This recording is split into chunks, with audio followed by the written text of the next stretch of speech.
advisor to the California Economic Strategy Panel. He basically has 25 years working in economics development and related fields. And then my original contact is Jonathan London. He's the director of the UC Davis Center for the Study of Regional Change. His research is focused on rural communities development and organization on natural resource and environmental issues.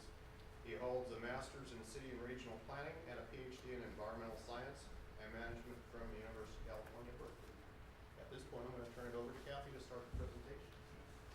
Great. Good morning. Good morning. Excuse my notes, but I do not have a PowerPoint. Yay! So let me just introduce myself really quickly. I started out in Humboldt County in community banking and was a small business banker for 15 years with Bank of Lolita and then with U.S. Bank when they sold U.S. Bank. And left U.S. Bank in 1992 to go work for Arcata Economic Development Corporation, which was where I first got my feet wet in the upper level of economic development as opposed to helping small businesses grow from a banking perspective. Humboldt Area Foundation approached me in 1996 because they've been looking at the social issues in Humboldt County and were interested in getting upstream. And they felt like the financial security of residents was key to the issues we were facing in domestic violence, in child abuse, in substance abuse, that somehow they were all linked in this idea that people did not have enough money or that their employment was not even all year round, so they spent large periods of time unemployed. So I came to work at the foundation with the job description of do something about the economy, which I sort of liked because I'm a flexible person, and I gathered a private sector group and asked them what we needed to do in Humboldt County to kickstart the economy. And one of the things they said was that we are very fragmented about how we look at economic development, approach economic development, and if we were really going to make progress in our economy, we needed to get focused. Not only get focused and have a strategy we all agreed on, but bring the players together, public and private, and walking that same road so that we could actually put some programs in place that would actually help businesses.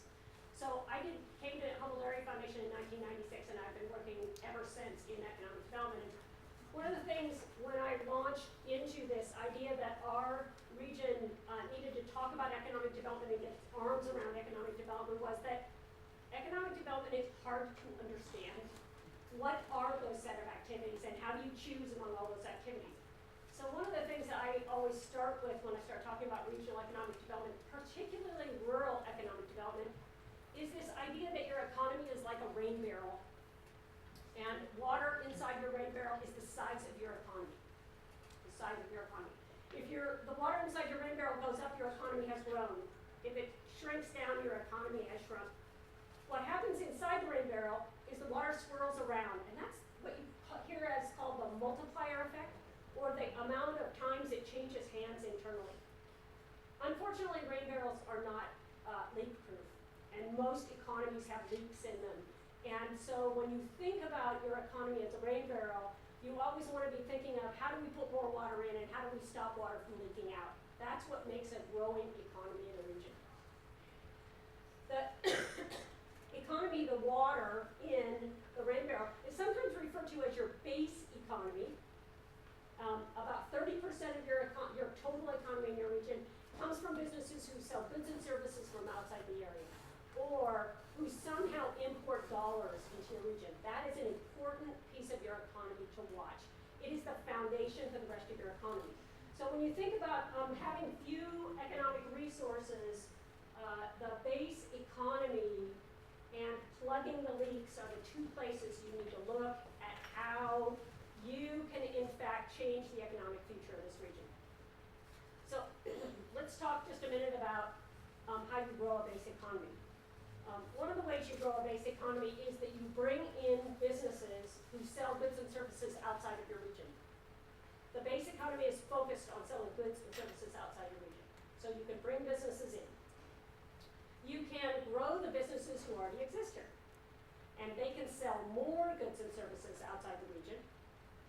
Or you can actually increase the number of people who move to your area who don't depend on local employment, but have a source of income from outside the area. And a lot of times you hear about small communities doing retirement communities, and that's because those people are bringing new money into the region and growing talk just a second about plugging the leaks. And remember, plugging the leaks is capturing dollars that are leaking out of your community now. The primary source of leakage for most of our communities is utilities. Paying out those monthly payments for every one of your residents is a huge drain. Now, I know that Mendocino County has been very focused on energy and energy self-sufficiency as a concept. And that really is a concept that will grow your economy. Not only by generating and selling locally potentially, but also in terms of increasing the efficiency of your businesses and your residents in their use of energy, so they have less personal income leaking out of the area. So utilities is an important piece of that pie for most regions. Another thing we hear about is bringing additional tax dollars back to your region. So one of the programs you hear a lot about when you're talking about low-income people is the Earned Income Tax Credit. Those are direct monies that went out in taxes that can be recaptured by your residents, which will increase your economy and the spending power of those families, the Earned Income Tax Credit.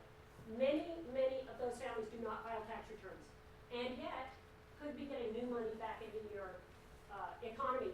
And when you think about it, the provision